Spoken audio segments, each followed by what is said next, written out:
Boa noite, tudo bem? Estamos aqui com mais uma live muito especial, uma live, mas antes vamos falar um pouquinho sobre os meus livros, A Arte de Ser Feliz, Pratique Diariamente Bons Hábitos. Temos também o livro Mude Sua Vida em 50 Dias, que tal começar agora? Temos ainda o livro Como Falar em Público. E ainda o livro lançamento Singularidade, Deus te ama de forma especial. Então são os livros disponíveis aí no meu site, francisney.com.br. Boa noite, pastor Estina, tudo bem? Muito boa noite, Francis Ney. Como é que vai? Tudo bem contigo, meu filho? Tudo bem, graças a Deus. E como que tem passado aí durante esse período da pandemia? Rapaz, para uma pessoa ativa como eu, assim, não é fácil ficar enclausurada, viu? Mas eu tenho trabalhado bastante, né? Tenho praticado aqui no Zoom, no Facebook, no Instagram. Tenho pregado mais do que quando estava nativa, porque agora eu estou jubilado, né? Então, a tecnologia favorece isso, né? Que consegue fazer várias participações em pouco tempo e em vários lugares ao mesmo tempo. Então, é uma coisa bem interessante. Então, o senhor está bem tecnológico, isso é importante. Eu estou bem. Um sábado aí para trás, no mês de julho, eu acho que foi o segundo sábado de julho, eu preguei 5 sermões. Eu preguei para a Flórida, preguei para a Califórnia, preguei para a Inglaterra, preguei para Manaus e mais, acho que Alagoas. Então, está bem ativo. Ok, pastor. Muito obrigado aí por ter aceito o convite para a gente bater um papo aqui sobre um pouco do seu histórico, da experiência. O título escolhido foi sobre a palavra, a Bíblia, né? E também as palavras que eu tenho aqui alguns livros escritos, eu sei que o senhor também tem vários livros escritos. Fala um pouquinho sobre os livros que o senhor tem aí publicados. Olha, Francis Ney e amigos queridos que estão conosco nessa live tão especial, não é? Já publicamos, com a graça de Deus, 13 livros. O último, o penúltimo, né? Porque o último vai sair daqui a pouquinho, já está na gráfica. Ó. Esse aqui, Rei dos Reis. É um livro especial sobre os acontecimentos finais. E eu estou mandando agora, no final deste mês, para a editora, Histórias de uma Vida. É uma biografia, só que ao invés de contar a minha biografia, eu estou contando as histórias de milagres que aconteceram no meu entorno, na minha vida, no meu ministério, né? Então, são umas histórias incríveis. Tem uma história de um matador de aluguel que se tornou missionário. E eu tenho a Bíblia desse camarada, uma Bíblia que foi pescada no Rio Urucuia. A Bíblia que Deus usou para converter um matador de aluguel. Então, tem umas histórias incríveis, viu? Então, vale a pena ler esse livro. Como que vai ser o lançamento? Já tem uma previsão? Deve ser ali para final de outubro, não é? Porque sempre demora uns 2 meses na editora, mais ou menos, né? Agora, o meu pessoal aqui está querendo que eu coloque ele também como digital, mas eu Ah, nunca legal. coloquei nenhum, então não sei nem direito como é que é, mas eu tenho o pessoal que me ajuda, né? Eu só sei usar um microfone e uma Bíblia, viu, Francis Ney? Aliás, muito bem. Só para a glória de Deus, né?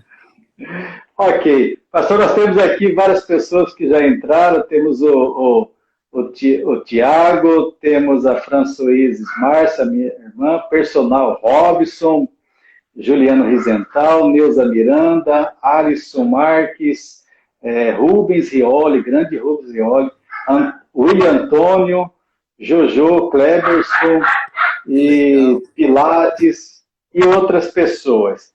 Bom, qualquer coisa, pessoal, deixa aqui a sua pergunta, seu comentário sobre, para a gente dialogar aqui com o pastor Estina.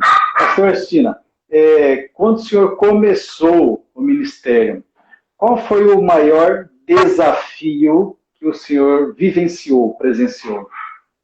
Olha, quando eu fui fazer teologia, eu já era casado e a minha esposa já estava esperando o nosso primeiro filho, que é o Neumoel Júnior. Depois dele nós temos a Rebeca, que esteve com você outro dia, né, na live. Mas antes da Rebeca nós tivemos a Ana Bárbara. Então a gente tem um filho e duas filhas. E o Neumoel nasceu no mês de junho do primeiro ano de teologia. E não foi fácil, sabe? Mas, assim, quando eu me formei, o desafio maior é que, naquele tempo, os formandos iam direto para o distrito. Não tinha essa história de ir para evangelismo ou ir para a escola, né? E eu me lembro que, no meu caso, eu já era ancião, já tinha sido diretor de jovens e diretor da escola sabatina, um monte de coisa na igreja, já tinha um pouco de experiência, né? Mas alguns jovens tinham medo porque eles iriam enfrentar anciãos assim que sabiam muito, né? Mas eu fui tão abençoado que o meu primeiro distrito pastoral foi Araras, que fica perto de Campinas, e eu encontrei lá um povo maravilhoso que nos acolheu bem, e sempre no começo as pessoas nos ajudam, porque a gente não sabe tudo. O que a gente aprende na faculdade é muita teoria e pouca prática. Aí, quando você chega no trabalho, você descobre que, na prática, a teoria é outra. Mas foi, assim, uma bênção. Deus sempre me abençoou. Eu sempre consegui alcançar os alvos que eram propostos. E eu tive um ministério de quase 38 anos e um pouquinho, quase 39. Um ministério muito feliz. Eu sou realizado, eu não tenho, por exemplo, assim, nenhuma decepção. Eu poderia ter feito tal coisa. É claro que antes de fazer teologia, eu queria ser piloto de avião grande, sabe? Eu até fiz matrícula na Academia da Força Aérea para ingressar, não é? Mas depois a minha mãe, que havia dito que no coração dela que eu seria um pastor, mas ela não me falou, né? Ela só disse que ser piloto não era uma coisa boa para mim. E eu entendi que naquele tempo, a gente obedecia mais os pais do que hoje, né? A gente pedia bênção para os pais quando eu era pequeno. Hoje, a meninada chama o pai de você e olha lá, né? Mas a gente respeitava muito os pais, né? Mas eu descobri que a minha mãe tinha me dedicado para ser pastor no dia da minha formatura. Foi uma coisa muito legal, porque ela me falou, olha, você está realizando hoje um sonho da sua mãe de 28 anos, porque eu me formei com 28 anos, né, em teologia.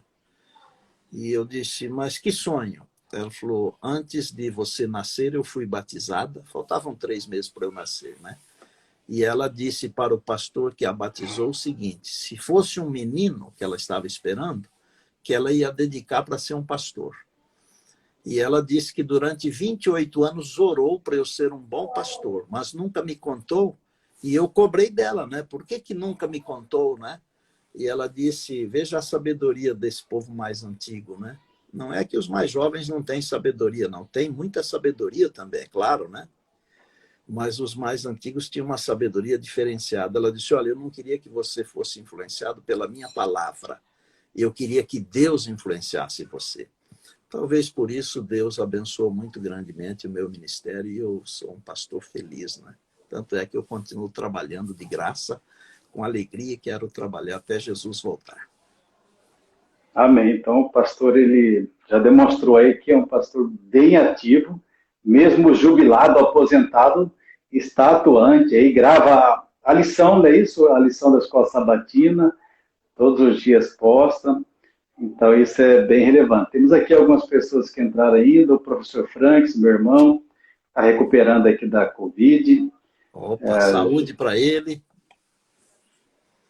É o Joca, Grupo Atami, um grupo de cursos e eventos aqui, Rico 1065. Aproveite, pessoal, convide seus amigos, aperte aqui o aviãozinho, convide seus familiares para participar e deixe aqui a sua pergunta para o nosso amigo e pastor Estina.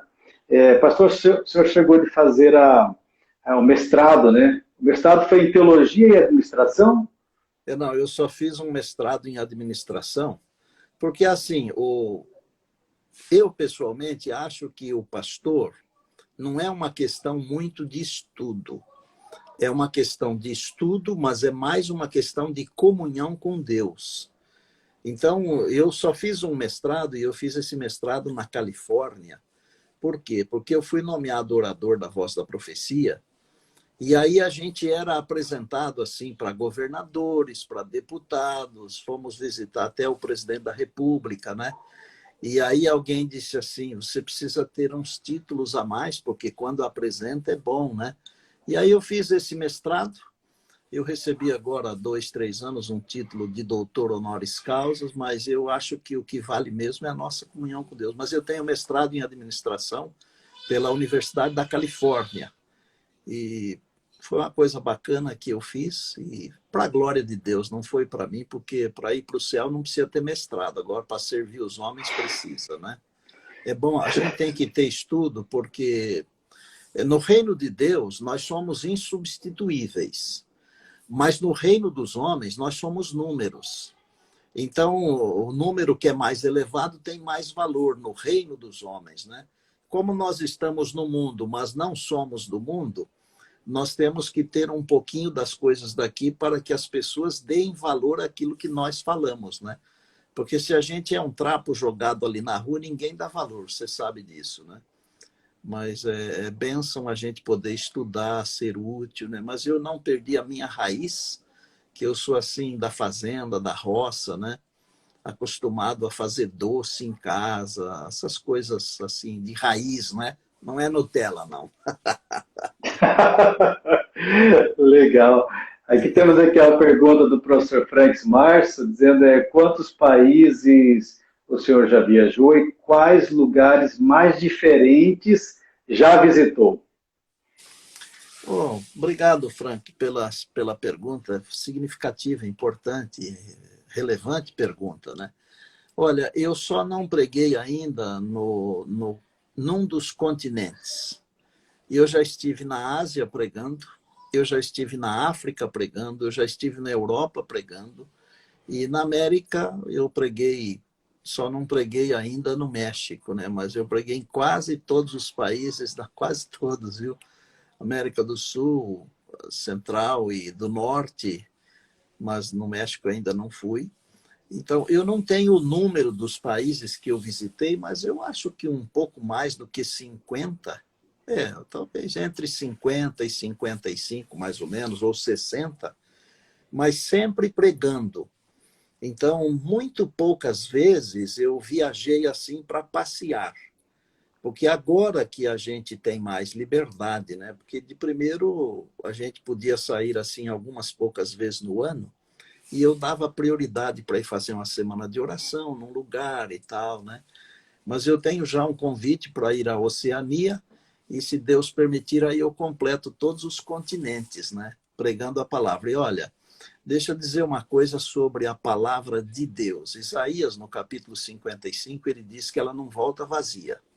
Essa é a palavra de Deus, né? Ela não volta vazia. Em todos os lugares que eu preguei, em todos, e quase sempre foi evangelismo, né? Ou foi semana, ou foram 15 dias, ou foi final de semana com Deus, ou foi reencontro, essas coisas. Em todos os lugares, não tem um que eu possa dizer assim, não houve conversões. Até no Japão, que é um lugar difícil para chuchu, diferentemente assim da África, por exemplo, Angola, onde eu estive fazendo evangelismo, que o povo ficava pendurado no vitrô assim para escutar a mensagem, né? Mas no Japão as igrejas são pequenininhas, não tem quase jovens, quase que não tem crianças, né? E mesmo assim eu fiz lá, tive a alegria, Deus me deu esse privilégio, né? De fazer o maior batismo que aconteceu lá num período de 10 anos. Quem me informou isso foi o secretário da União Japonesa, o pastor Masaki Shodi. Ele disse, em 10 anos, esse aqui é o maior de todos os batismos em 10 anos. E aí, o que ele queria fazer? Eles reuniram a mesa lá, eles não queriam que eu viesse mais embora, queriam levar minha família para lá para eu ser evangelista deles. E eu disse, não, mas naquele tempo eu estava na Voz da Profecia, né? Nem podia ficar lá, né? E não, o senhor fica aqui, nós vamos fazer todos os trâmites, vamos buscar sua família, nós precisamos de alguém assim. Ele disse, mas o Brasil também está precisando de mim, né? Então, em todo lugar, viu, meus amigos, em todo lugar tem peixe. A gente precisa saber pescar. O Espírito de Deus é a boa isca, né? Para salvar as pessoas, sabe? Ok, então muitos lugares, isso é muito importante. Lugares, às vezes, até inacessível, né? E culturas diferentes, do brasileiro que é mais quente, o africano, já outros lugares, o europeu, o asiático é bem diferente. É, aqui o professor Robson Siqueira está perguntando, dentre muitas experiências vividas na obra, qual é que mais te marcou? São muitas, né? Mas eu me lembro, por exemplo, de uma experiência que foi muito significativa. Poderia contar 10, 12, 20, talvez 100, mas eu vou contar uma, porque foi num auditório, acho que foi o maior auditório, acho não, o maior auditório que eu já preguei. O pastor Bulhão estava fazendo um evento no Rio de Janeiro e ele teve que se ausentar 2 noites e eu fui substituí-lo. Eu estava na Voz da Profecia, o Quarteto Arautos do Rei foi comigo. E antes de eu pregar, o quarteto cantou algumas músicas, como sempre fazia e ainda faz, né? E eu perguntei para um oficial do Corpo de Bombeiros quanta gente tinha lá na Praça da Apoteose, na Marquês de Sapucaí, no Rio de Janeiro. E ele me falou assim, no mínimo 22 mil pessoas. E não era na televisão e no rádio, era ao vivo, presencial mesmo, sabe? E antes de eu subir, eu falei para Deus assim, Senhor, o senhor vai falar com alguém especial aqui hoje? Porque são 20 mil pessoas, mais de 20 mil pessoas. O senhor vai falar com alguém especial, né? Bom, terminou o programa, várias pessoas vieram cumprimentar, abraçar, tirar foto, pegar autógrafo, aquela coisa toda. E o tempo passou, eu saí da Voz, fui pastorear o Tucuruvi em São Paulo. E aí eu fui no Rio de Janeiro com o Quarteto Ministry, que é um quarteto só de pastores, vocês conhecem, né? E nós fomos fazer um reencontro na Igreja Central do Rio. E como era muita gente, eles fizeram 2 sessões. E entre uma sessão e outra, eles prepararam lá uma sala, como se fosse um camarim, para a gente tomar água, comer uma fruta e tal, né? Porque quem vem na segunda sessão tem o mesmo direito de quem vem na primeira, né? A pessoa tem que estar inteira para falar, para pregar, para cantar. Não pode estar cansado, né? E eu me lembro que eu estava comendo um cacho de uvas e entrou um senhor assim, eu quero abraçar o pastor Estina, quero abraçar o pastor Estina. E assim, sabe quando entra e os diáconos nem conseguem ajustar as coisas, o camarada vai entrando desse jeito. Ele me abraçou e tal, né? Aí ele falou assim, eu quero abraçar o senhor porque o senhor salvou a minha vida. E eu fiquei pensando, né? Bom, acho que eu nunca doei sangue para esse irmão aí, né? Como é que eu salvei a vida dele, né? Também acho que eu nunca libertei ele do sequestro, porque nunca libertei ninguém de sequestro, né? Aí eu falei, irmão, como é que eu salvei o senhor? Ele me contou o seguinte, rapidamente. Eu estava passando uma noite lá na Praça da Apoteose e eu vi um movimento, e não era carnaval. E eu entrei para ver, eu era um pai de santo, Pai Chico, o nome dele, imagina, Pai Chico. E eu entrei para ver, e uns moços cantaram bonito, eu vi que as moças estavam bem vestidas, não estavam seminuas, e aí o senhor pregou. E o senhor pregou sobre a volta de Jesus e disse que antes de Jesus voltar, ele ia transformar as pessoas fiéis, as pessoas sinceras. E eu devo ter falado isso mesmo, porque isso eu falo no sermão mesmo, né? Aí ele falou, eu fui para casa aquela noite e eu não dormi, porque eu era um pai de santo. De manhã, quando amanheceu, eu levantei nervoso, porque não dormi à noite. Aí eu comentei com meu vizinho, que eu tinha assistido um programa bonito. Aí meu vizinho falou, que programa? Ele falou, eu fui lá na Praça da Apoteose. O vizinho falou, é da minha igreja. Aí o camarada já deu uma bronca, né? Ele falou, como é que na sua igreja tem um programa bonito desse, você nunca me chamou para ir lá? Desse jeito, sabe? Bom, para encurtar a conversa, esse pai Chico, quando nós estivemos lá fazendo o reencontro com o Quarteto Ministry na Central do Rio, ele não era mais o pai Chico. Agora ele era o diácono da igreja do Meyer, chamado Francisco Mendes. Não vou esquecer nunca, porque Deus tirar um indivíduo que é pai de santo, no meio de uma multidão de 22 mil pessoas, e falar com ele, e me dar o privilégio de conhecer essa história, porque tem muita história que a gente nem fica sabendo. Muita coisa a gente vai descobrir na eternidade, né? Então, essa é uma história, dentre muitas outras, essa me marcou profundamente. A história do nosso irmão Francisco Mendes, diácono da Igreja do Meier, ex-Pai Chico. Ok, obrigado, pastor Cristina. Pessoal, se vocês estão gostando aí do nosso bate-papo, aproveita, aperta o coraçãozinho. Ainda dá tempo, convide as pessoas para participar da nossa live, porque o tempo passa muito rápido. Tudo que é bom passa rápido. Temos aqui pessoas que entraram, a Nilva, minha prima, o pastor doutor Camilo, grande Camilo, um abraço. Esse é o nosso presidente da ABLEA, Academia Nosso Brasileira presidente. de Letras dos Escritores Adventistas. Olha, eu já estou dentro da ABLEA agora. Confrade. Estou confrade. Temos também Isaías Miranda, acabou de entrar, ancião da igreja, Personal Hobbs. Temos aqui a minha namorada, Carol Dalmagro, Valéria Azevedo, Grazi Amaral. Temos aqui uma pergunta do pastor Alexandre Lopes. Meu amigo do Rio de Janeiro. Olha aí. E tem uma pergunta para o senhor. Grande homem de Deus, uma afirmação. Um forte abraço apertado do seu amigo. Aí vem a pergunta. Qual o seu irmão favorito que o querido pastor Cristina mais aprecia? O que eu mais amo pregar é sobre a volta de Jesus. Se você tiver no finalzinho da nossa live 3 minutos, eu vou dar uma ideia assim de como a gente pode pregar Apocalipse 22:20 e ensinar 4 coisas espetaculares para o povo de Deus sobre a volta de Jesus. Eu amo pregar sobre a volta de Jesus. O pastor Alexandre é meu afilhado, trabalhou comigo muitos anos, é um homem de Deus, é um pastor de verdade, tem uma família maravilhosa. Um abraço, meu filho. Ok, temos aqui a Clice, que entrou, o Pilates, que é o Daniel, Carol Dalmagro, a namorada, está dizendo o seguinte: pastor, o senhor marcou gerações. Através do senhor, muitas vidas foram transformadas e resgatadas. Ela vem com a pergunta: qual foi sua experiência mais marcante? Então, seria outra experiência mais marcante que o senhor teve aí durante o seu ministério. De quanto tempo foi esse ministério? Só para a gente sintonizar aqui. Nós ficamos na Voz da Profecia 6 anos. Desde 97 até o final de 2002. E tivemos a oportunidade de ser também orador do Está Escrito por um tempo. E no tempo que o pastor Alexandre era o nosso financeiro lá, nós conseguimos lançar um programa da Voz da Profecia na televisão também.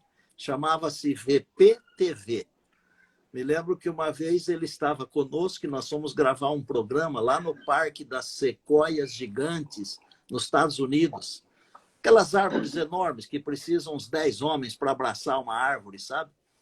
E estava nevando, ou tinha nevado, e a gente não tinha sapato próprio para neve, né? E tanto o pastor Alexandre quanto o nosso produtor, que era o pastor Jonathan Conceição, e eu, nós passamos muito frio naquele parque lá, viu? Mas você quer que eu conte mais uma experiência curta aí para essa jovem que fez esse pedido? Eu vou contar o que aconteceu, então, no Peru. A gente foi fazer lá uma série no Peru de 15 noites. Foi uma semana na cidade de Iquitos e outra semana na cidade de Tarapoto. Ambas as cidades são na selva peruana. Aliás, Iquitos é onde nasce o grande rio Amazonas. Ele se forma lá em Iquitos e são 2 rios grandes que formam o rio Amazonas lá no Peru. É o rio Ucayali e o rio, acho que é Maranhão. Maranhão e Ucayali. E quando estávamos na segunda cidade, que é Tarapoto, nós fizemos um batismo no sábado e batizamos lá algumas centenas de pessoas. Eu não posso precisar se foram 400 e pouco, ou 300 e pouco, mas foi muita gente, sabe? E eu fiz um apelo no final, nós éramos uns 30 pastores batizando, mais ou menos.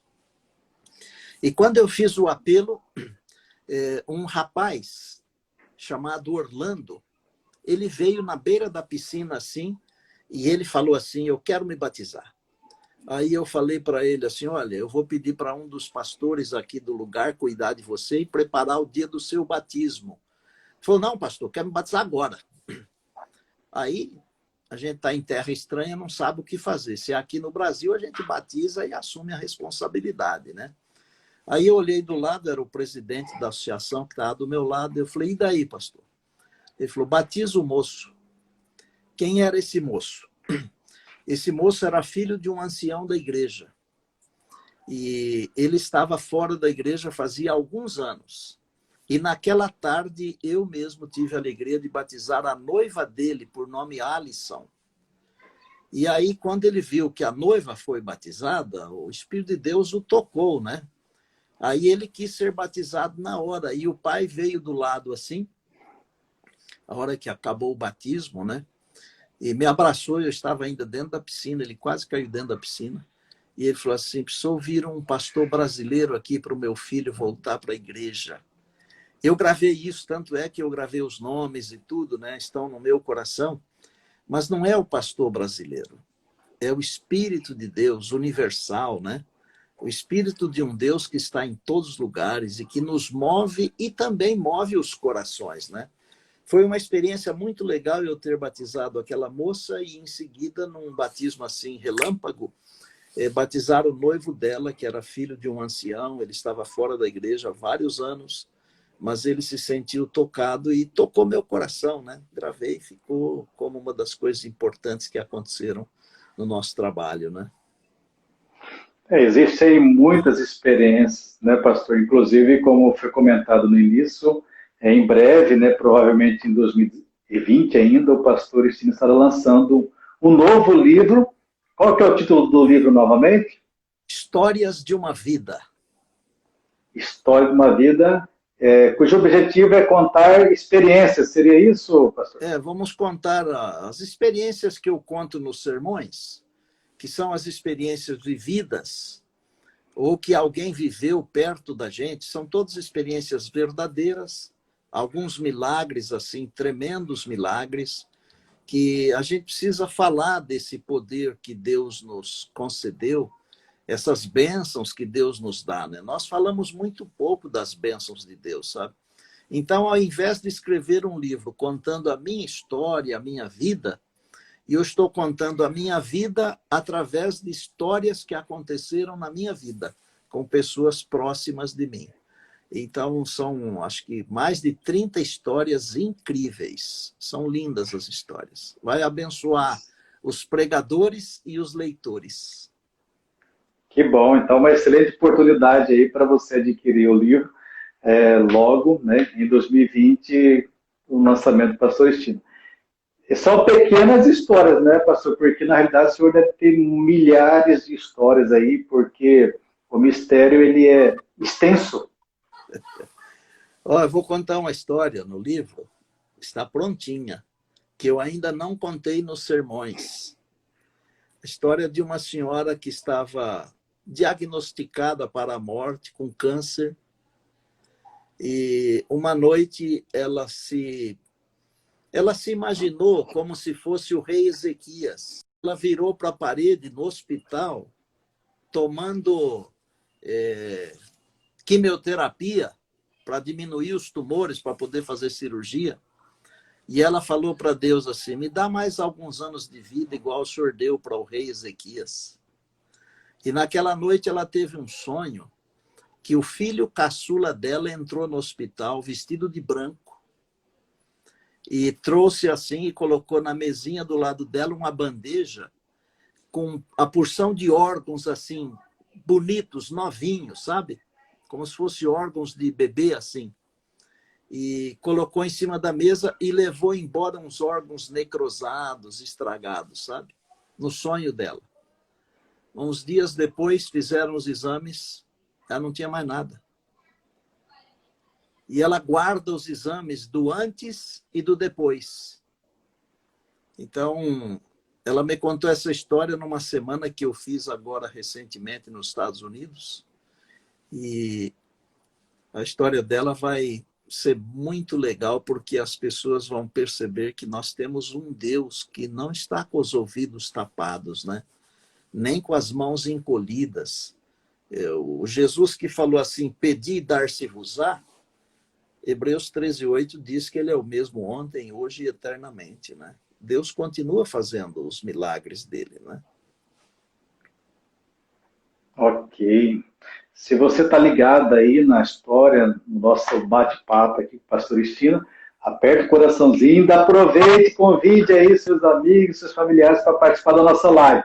Deixe aqui seu comentário, sua pergunta, que a gente vai fazendo aqui na medida do possível. A Fran Suíze está perguntando, se o senhor tem ideia, mais ou menos uma base de quantas pessoas o senhor já batizou?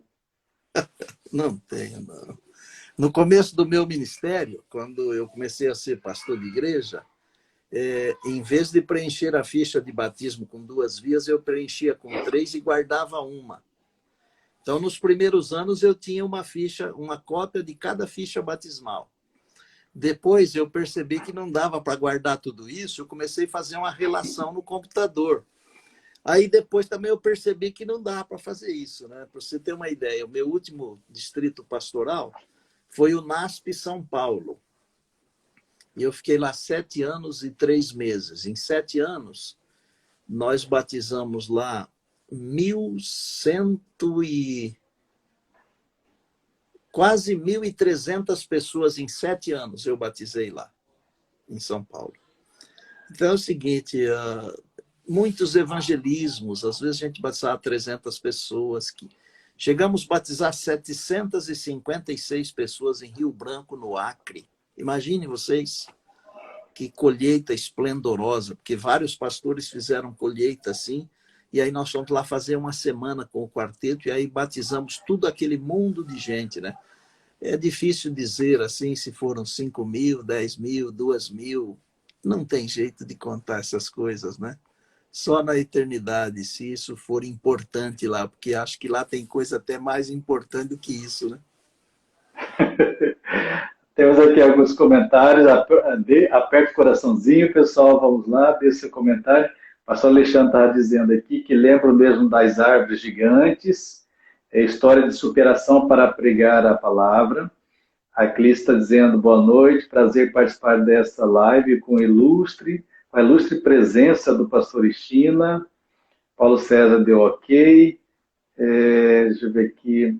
A Nilson está dizendo vivificante ouvir as experiências. O pastor Alexandre novamente está dizendo que o pastor é um queridinho de Deus, um grande servo de Deus, um exemplo de um líder de Deus, ama o evangelho com toda a intensidade do seu coração. Deus é seu amigo. Aí temos aqui o Camilo, o pastor Camilo deu uma joinha. O professor Frank está perguntando novamente quantos livros, como ele respondeu no início, quantos livros o senhor já publicou? Nós tivemos a alegria de publicar 13 livros. O último é esse que eu mostrei aqui, o penúltimo, né? Porque o último é sempre o próximo, né? Rei dos Reis. E nós estamos mandando para a editora agora até o final do mês o Histórias de uma Vida, que será o 14º livro, né? Mas eu já publiquei muitos CDs com mensagens de esperança, muitos DVDs. Então, a gente vai perdendo a conta, sabe? Mas os livros eu lembro bem que são 14 agora com o próximo, né? 14 livros. A Clícia pedindo mais histórias, a Francês dizendo linda experiência, Deus é maravilhoso. Vale das Águas comentou, Gilson também. O Paulo César dizendo que cresceu ouvindo, né, a pregação do pastor. Como que foi esse percurso do senhor na voz da profecia?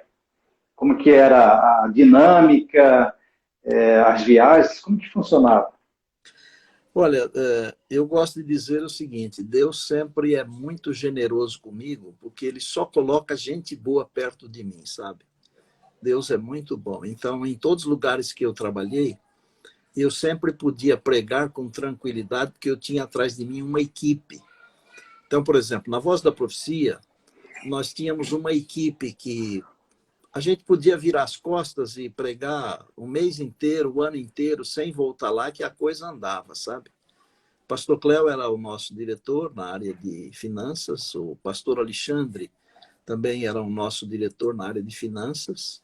Depois nós levamos para lá o pastor Carlos Enoque para cuidar das emissoras de rádio. E eu administrava, às vezes, pelo telefone. Várias vezes fizemos reuniões pelo telefone. Então, era assim um trabalho, porque, além de ser o orador, eu era também o diretor-geral do sistema, né? Que seria hoje a Novo Tempo toda, né?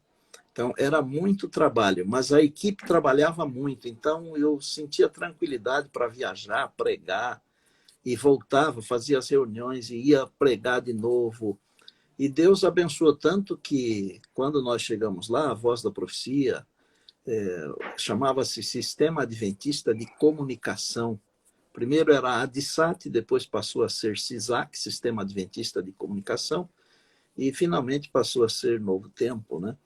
Mas a gente não tinha dinheiro para comprar terno para o quarteto. E pastor Cléo e pastor Alexandre e nós trabalhamos muito duro, mas Deus abençoou tanto que quando saímos de lá deixamos dinheiro, milhares de CDs produzidos para vender, 2 estúdios prontos de gravações no Rio de Janeiro e depois mais uns estúdios menores em Friburgo. E a dinâmica era assim, era trabalho, trabalho e trabalho. Só que em todo lugar onde eu trabalhei como líder, eu construí uma espécie de família. Porque eu sou de ascendência italiana, eu sou muito amoroso. E onde eu trabalho, por exemplo, eu faço comida para o pessoal que trabalha comigo às vezes. Lá no Sistema Adventista de Comunicação mesmo, eu fiz, naquele tempo lá, acho que eu fiz foi salmão para todo mundo. Não sei se fiz bacalhau também para todo mundo. E quando o povo vê que o líder maior é um serviçal e que ama as pessoas, todo mundo trabalha com alegria, sabe? Então, era forte o trabalho, mas a equipe era muito boa, né? A gente não morre de trabalhar, sabe? A gente morre de preocupação, né? O trabalho é prazeroso, especialmente quando você trabalha para Deus. E aí, quando a gente voltava das viagens, e tinha viagens longas, sabe? Aí a gente fazia os cultos de manhã e contava as experiências. Quer dizer, quem trabalhava ali nos bastidores, mesmo que fosse um contabilista ou alguém que só mandava cursos bíblicos para o correio, a pessoa vibrava porque ela se sentia parte de todas aquelas histórias. Porque é assim que funciona, é uma engrenagem, né? É uma máquina e todo mundo tem a sua participação. Não é só o pregador, que é aquele que faz o gol, que a televisão focaliza, porque o pregador é o que faz o gol, né? Não, atrás do pregador tem um monte de jogadores, né? E eu agradeço a Deus porque foi um período assim muito abençoado, muito feliz, de muita produtividade, viu? E o senhor viajava praticamente todas as semanas? Às vezes a Como que era gente a dinâmica? viajava 25 dias num mês, ou 21 dias. Teve mês de viajar 30, mas não era sempre, né?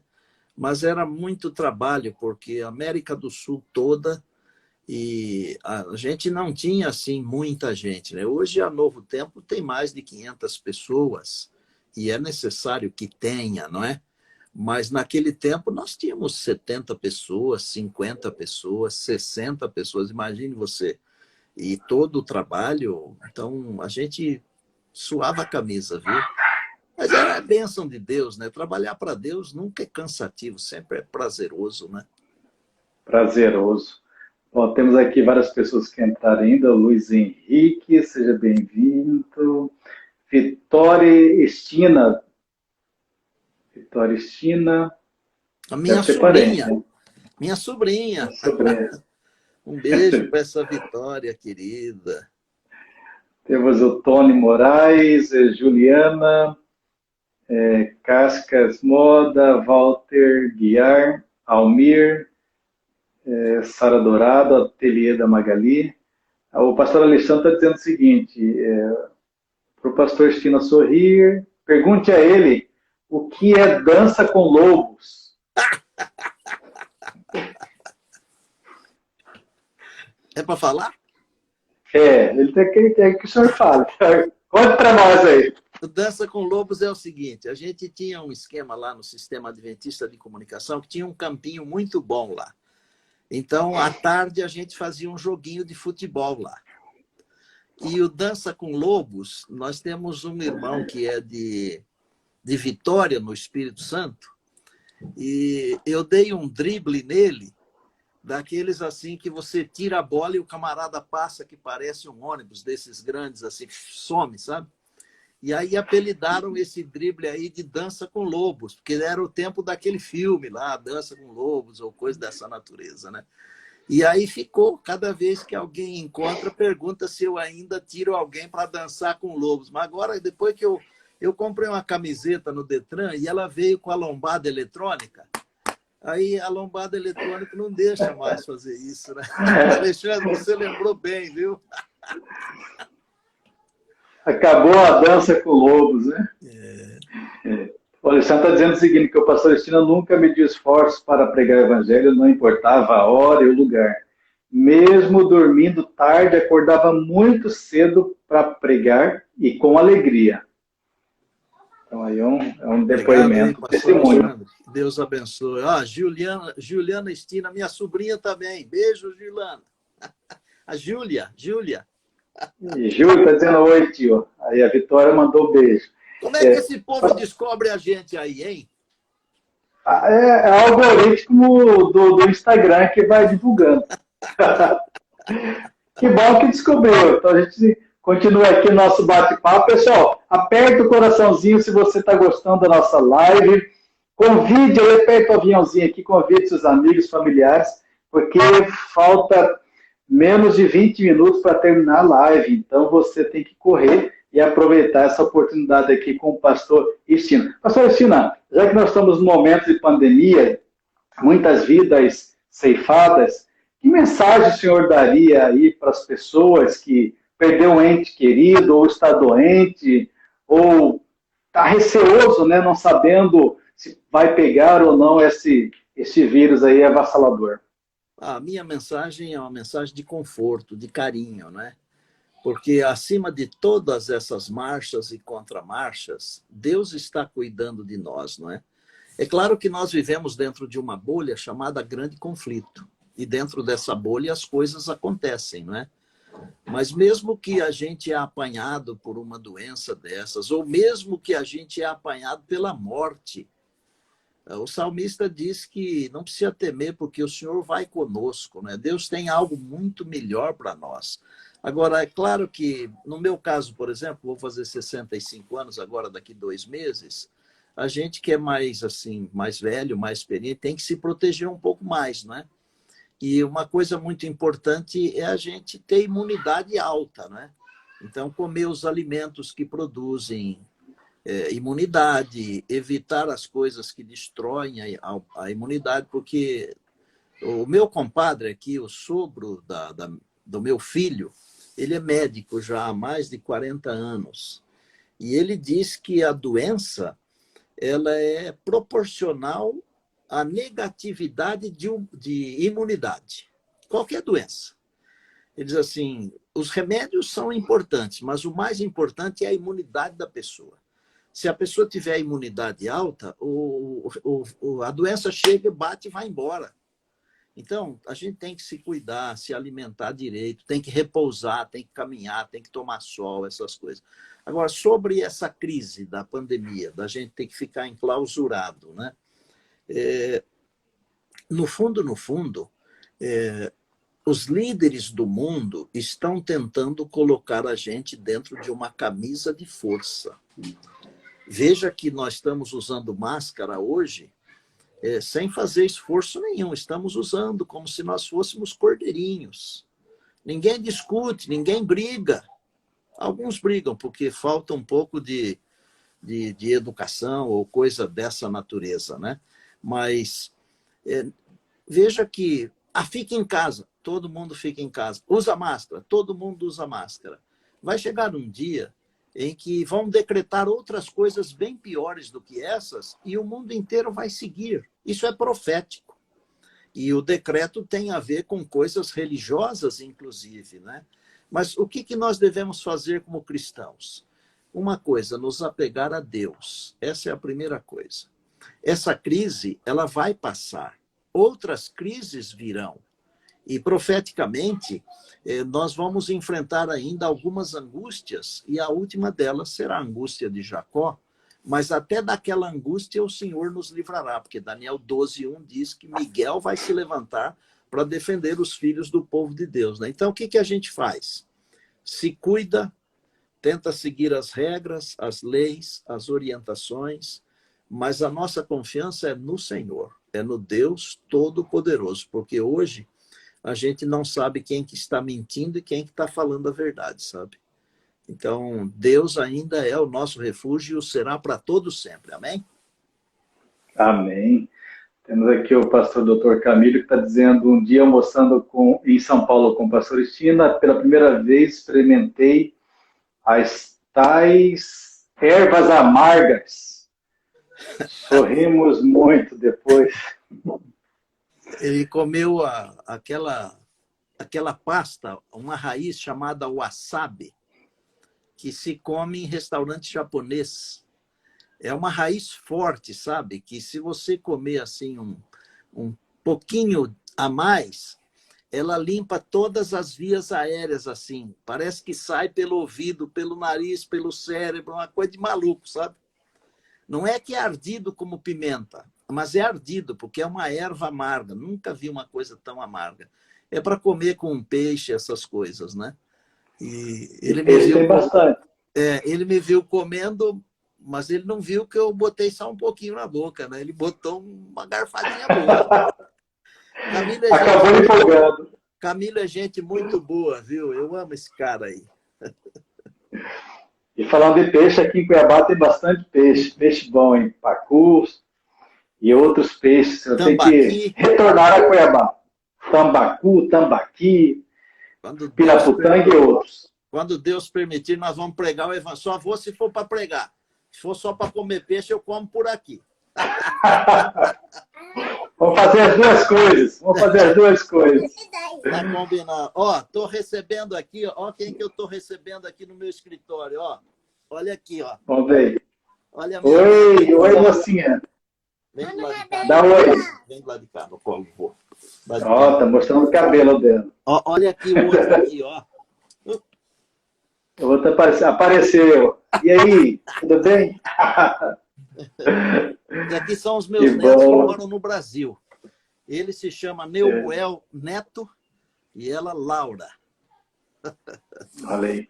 Neuel. E a Rebeca mora em Saskatoon, no Canadá. A Rebeca tem a Olivia e o Christopher. E lá em Saskatoon mora também a Ana, que tem o Dudu e a Sofia. São 6 netos, 3 meninos, 3 meninas. Sou milionário. Oh, que bom, amém. Milionário, não de dinheiro, porque na minha concepção, a verdadeira riqueza é a nossa família, não é? Que é o nosso maior legado, não é? Então, quem tem os filhos no caminho de Deus, os netos crescendo no caminho de Deus, pode se considerar um milionário, e eu louvo a Deus. Toda a glória de Deus. Amém. Temos aqui uma pergunta da Ellen Rose. Ótimas dicas, pastor. Como o senhor está fazendo para levar o evangelho com essa crise? Tem algum projeto evangelístico que possamos acessar ou compartilhar com nossos amigos? Eu tenho publicado, toda sexta-feira eu publico um videozinho, que é um devocional. Além disso, a gente tem aí o Lições da Bíblia, que é um programa diário, esse é só de áudio. E a gente tem uma pessoa aqui da cidade, que o meu filho contratou, ela está trabalhando não sei se é blog que chama, essas coisas aí. Então, a gente vai ter um canal onde eu vou postar coisas diariamente. Ela fez assim uma estrutura já, tudo, né? E aí eu pretendo continuar sendo útil, né? Porque seria assim um pecado, não que eu seja melhor do que ninguém, né? Eu não vou ser como aquele cara que antes de morrer falou assim: o dia que eu morrer, vocês digam assim, o mundo perdeu um grande artista. Não tem nada disso, não. Não sou melhor do que ninguém. Mas todo o conhecimento e a experiência que eu adquiri na área de pregação, porque eu tentei me especializar nessa área, na área de relacionamento com as pessoas, de ser carinhoso, de ser amoroso, né? Ser aberto assim para ouvir as pessoas e conversar. Seria um pecado se eu não colocasse isso à disposição das pessoas, né? E eu acho que é um jeito de eu poder ajudar também alguns a se tornarem pregadores, comunicadores do evangelho. Eu ando aqui na vizinhança, porque nós estamos reformando a casa aqui, e eu já sei, em poucos meses, eu já sei o nome de todos os vizinhos aí, porque eu vou passando, conversando, e meu pai era assim, né? Ele era assim muito amistoso, conversava com as pessoas, tinha amizade com todo mundo, era uma pessoa agradável, né? Então eu acho que ser assim cristão não é só falar das coisas da igreja. O cristianismo é a encarnação do Cristo na vida da gente. É Jesus viver na vida da gente. Como é que Jesus era? Ele era agradável. Outro dia encontrei um indivíduo que estava muito aborrecido com um negócio que estava acontecendo de ruim, né? E eu falei para ele, olha, não fica aborrecido não, as coisas melhoram. E ele assim, quase me xingou, né? E ele falou, hoje eu estou azedo. Eu falei, parece que você tomou banho no caldo de limão, né? Então, assim, não combina com o cristianismo, não combina com o cristianismo o camarada tomar banho de limão de manhã e ficar o dia inteiro azedo. Quando Paulo falou alegrai-vos no Senhor, outra vez eu afirmo alegrai-vos, ele estava querendo nos ensinar que a vida cristã é uma vida de alegria. Gente, escutem bem o que eu vou falar. Olha, o Senhor Jesus nos deu a salvação. Salvação. Ele nos prometeu a vida eterna. Ele nos prometeu o novo céu e a nova terra. Não é para a gente ser feliz? É para ser feliz e muito feliz. E tem uma coisa, viu? Ninguém gosta de ficar perto de pessoa azeda. Não gosta. E se eu sou um cristão azedo, as pessoas também não vão ter interesse no que eu falo. Eu tenho que ser um cristão feliz, agradável, porque normalmente as pessoas gostam de ficar perto de quem é agradável. E não gostam de ficar perto de quem é azedo. Então, o cristianismo, acho que é isso aí. A gente tem que ser feliz porque a gente tem Jesus. E ele nos deu tudo o que nós precisamos e ainda nos dará tudo o que nós necessitamos, que é a vida eterna, né? Ok, que bom. Temos aqui alguns comentários. Tem pessoas que entraram, a Isa Reis, seja bem-vindo. Temos também o Daniel do Pilates, diz o seguinte, que a lição da Bíblia é extraordinária. A Cleice diz amém. A Rebeca entrou aqui, está dizendo papito amado. Essa Rebeca é o amor da minha vida. Nós fizemos uma live recentemente sobre a questão da ansiedade. Olha, a Rebeca sabe muito, viu? É uma filha que dá... Todos os filhos dão prazer, né? Mas na área dela, na área da psicologia, ela é fera radical, viu? Eu louvo a Deus. Eu percebi na live. A gente bateu bastante papo. Pastor, a gente já está chegando ao final aqui. Eu gostaria que o senhor contasse mais uma experiência aí impactante para as pessoas que estão nos assistindo. Essa experiência que eu vou contar, ela não aconteceu comigo. Eu até, se você me der um segundo, eu vou pegar aqui um negócio aqui. Vai falando com o povo de Deus aí. Peraí. Ok, aproveite, pessoal, já aperta o coraçãozinho aí. Obrigado por participar da live, comentar, perguntar o que você fez aqui na live, participou. Só lembrando que depois vai ficar disponível no meu canal do Facebook e também no IGTV do Instagram. Então você pode acessar e compartilhar isso para outras pessoas que não conseguiram participar da nossa live ao vivo. Pastor? Essa aqui é uma Bíblia que foi pescada pelo filho de um homem que era matador de aluguel. E ele pescou essa Bíblia com um arpão, ó. O arpão furou essa capa de pano aqui da Bíblia. Essa Bíblia é de 1929. 1929. E ela foi publicada em Londres, na Inglaterra. E Por exemplo, a palavra sábado ainda era escrita com 2 Bs. Essa Bíblia aqui, ela foi entregue para um senhor que morava às margens do rio Urucuia. E ele era um matador de aluguel e começou a ler a Bíblia. E quando ele achou lá na Bíblia, não matarás, ele desistiu. O que ele fez? Para não jogar a Bíblia fora, ele presenteou um irmão dele que morava na margem do mesmo rio, só que uns 20 quilômetros para cima. E o irmão começou a ler a Bíblia, presente de irmão, né? Só que o irmão também era assim, do crime. E quando chegou no não matarás, ele falou, não é para mim. Sabe o que ele fez? Fechou a Bíblia e jogou no rio.